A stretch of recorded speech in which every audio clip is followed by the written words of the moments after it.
Hi, you guys. Okay, I wanted to come on and show you super quickly how I create my Google Docs. So actually it's a Google form, but what I use these Google Forms for are things like challenge group applications, free group applications, anything that you can think of that you would want to have a customizable form to use for either yourself or your challengers or your potential coaches.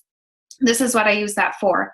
So I'm going to just show you super quickly how I'm going to create one of my free challenge group forms, and I'm going to be doing it using Google Docs. So what I'm going to do is go ahead and share this screen here so you can see exactly what I'm doing, if it works. Okay, here we go. So what we've got here is ultimately at the end of the day, what your form is going to look like is something like this. So you can customize it however you want to. Now, you can see here, if you go into, let's say, even looking right here, or even if you go into my challenge group folder, I've got quite a few forms that I've created already. I've got a weekly accountability tracker. I've got a challenge group welcome email. I've got a coaching with me form. So this is basically my challenge group application. But what I'm going to show you guys is how I'm going to create my 12 days of fitness challenge group form that I've already started, as you can see. But this is essentially going to be for any challenger who wants to take part in this. So when I post it on my Facebook, I'm going to link this form directly to that post. And when they want to, if they want to join in, all they're going to have to do is fill out this form, and then I'm able to read it, look over it, see what their goals are, see what they're trying to accomplish, and see what they're basically expecting out of this challenge group, well, actually this free group, and it's just a way for us to be able to help them more effectively. So without further ado, I'm going to go ahead and show you how I get started. So I always sign into my Gmail first. I'm sure there's an easier way to get to Google Drive, but I just always use it starting in my Gmail. So gmail.com, I log in, and then I go to this little section right here where it says Google Apps, and I go down to where it says Drive. So once I click on that, it will take me to my Google Drive. Now, if you've never used Google Drive before, or if you've never created a form before, it will probably look blank. Obviously, I've created a lot of things, so mine is not blank. So if you're looking to create something like this with multiple questions and things like that, what you're going to do is you're going to click on this button here that says New. You're going to go down where it says More, and then you're going to scroll over to Google Forms. Once you click on that, you're going to get a blank template just like this. So what I usually do first, just because I like things looking pretty before I start, I will go up to this little color palette here. That is what allows me to change this background right here. I have yet to figure out how to change this background up here and the color of the background separately. Usually when you put a picture up here, it kind of just matches a color that you like, or a color that goes along with it. Whether you like it or not, it'll match it to it and put that color as this background here. So I'll just go through super quickly and just show you what these are up here. This color palette allows you to change your different colors. As you can see, usually when you change this color here, it automatically changes down here as well. So you can either change your color or you can pick a photo yourself. They have a lot in here that are already pre-made for you, or you can go and upload your own pictures as well. So that is what I did for the Christmas one here that I've already started, but just showing you basically just a simple way to do it. I will start just with this pink one. So that's what you do for the color palette. When you go over here to click on preview, that just basically shows you what it's going to look like once it's all said and done and when someone else is going to be viewing your form. So that is what that button is for. If you go back here and click on settings, there's just a lot of different settings that you can change. I really don't mess with this a whole lot. I never make it a quiz. If I wanted to, I guess I could, but I really don't. And you can just kind of go through here and, just click on separate things that you want if you want to change it.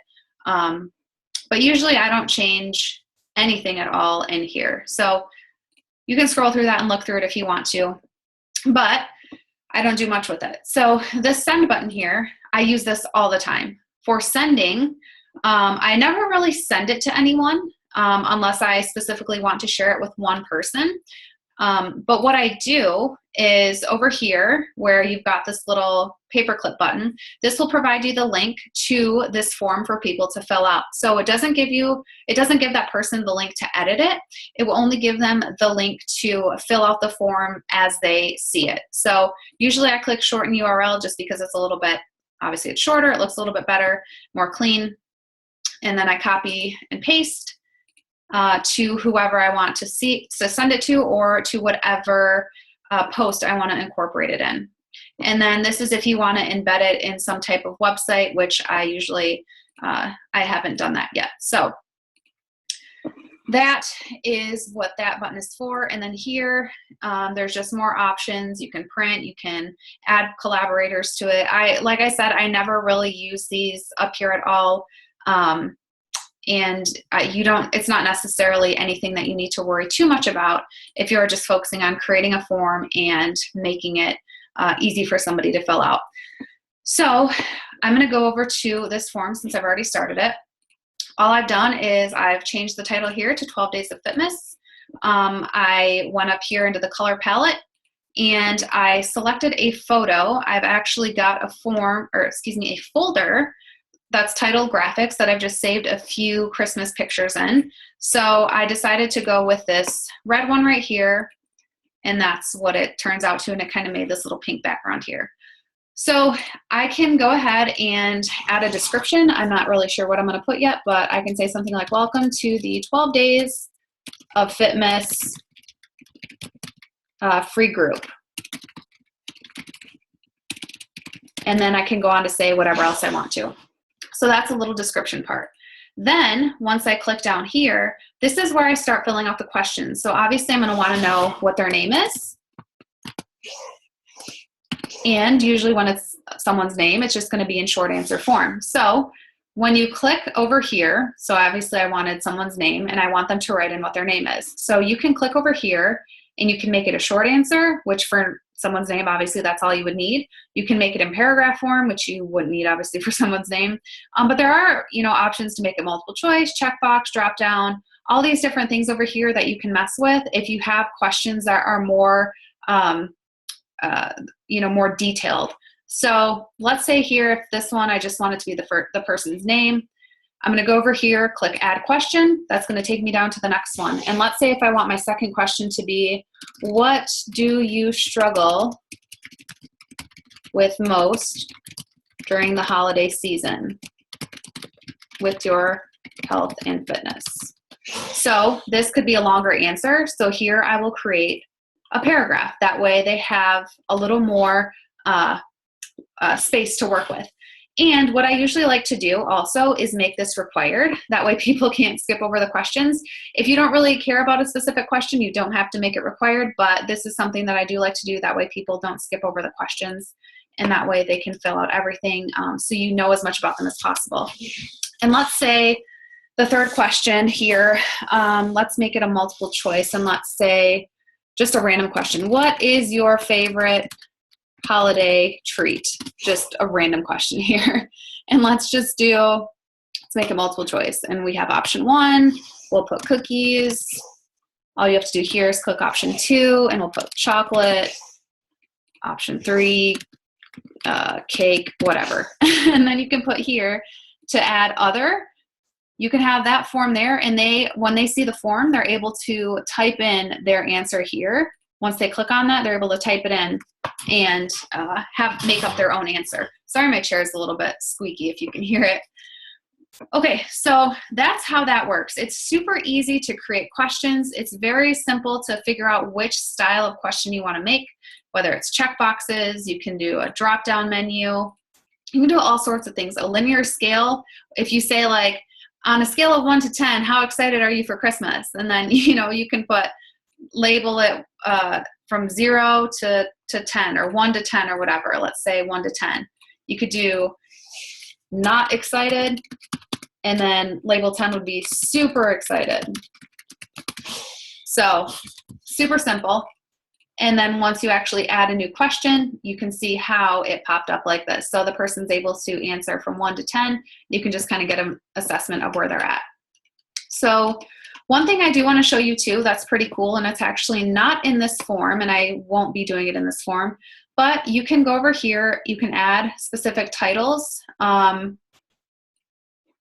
Let's say if I wanted to title this personal information, and then I wanted another section to be titled, you know, personal goals or whatever. I could have this up here as just kind of a little header with a little description underneath it, and then post the questions underneath. If I want to add an image, I'm able to do that as well. I can, you know, take a picture of a Christmas tree or a picture of me and my family or whatever, and I can add it anywhere in here that I want to. And I'll show you that just here in 1 second. I can also add in videos, and I can create different sections. Now just note that when you do create a different section, it does put that information on a separate page. So if I do create a section, usually I will just use the first section to create a page just with generic basic information, and then the next section will be on the next page, and that will be where they fill out all their information. So I'll just show you a couple that I have created already in my Google Drive just so you can kind of get an idea. So if I go under my challenge groups folder, right here you will see where it says Coaching with Christina. This is my application that I use for anyone who is going to be signing up for a challenge group. If they want information about challenge packs, anything like that, I always have them fill out this form first. So you can see here I have a generic description.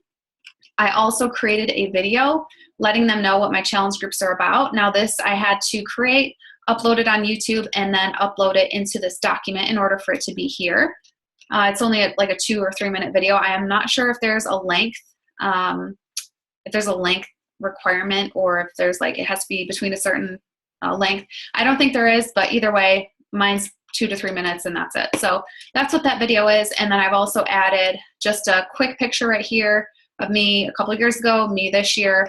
And then I scroll down, and here's where I get into all of the personal questions. So in this specific group or form, I didn't create specific sections. Everything is just in one big page by itself. But there are others, and I don't remember which one it was. I believe it's the before you get, oh, actually it's the weekly accountability tracker, I'm pretty sure. So my weekly accountability tracker, you can see here, it says section 1 of 2, weekly accountability tracker. So when someone clicks on this, or if I send them my form, on the very first page, they will see here where it says weekly accountability tracker. That way they can read all the directions and have everything, you know, set. And then when they click, there'll be a little option that says next. Here, why don't I just preview it for you? Here we go. So this is what someone sees when they look at this. So weekly accountability tracker, all the information here, and then they click on the next button. And this is where they're able to answer all of their questions. So that is how that works. Again, I added in a picture here, and you can basically add any pictures or videos however you want to. So it looks like this is freezing, but anyway, that is how that works, and it's very simple to do. I used to use Wufoo is another option, wufoo.com, but you can only make 3 forms before you actually have to start paying to use Wufoo. And I don't like it as well because you can't customize it. You can't really make it your own and add pretty pictures and everything like that. So Google Docs has worked really, really well for me. And I just wanted to share with you how I use it. That way you guys have a better understanding of how to use it too. So I hope this helped you guys out. If you have any questions, please feel free to let me know. And until next time, I'll talk to you later. Bye guys.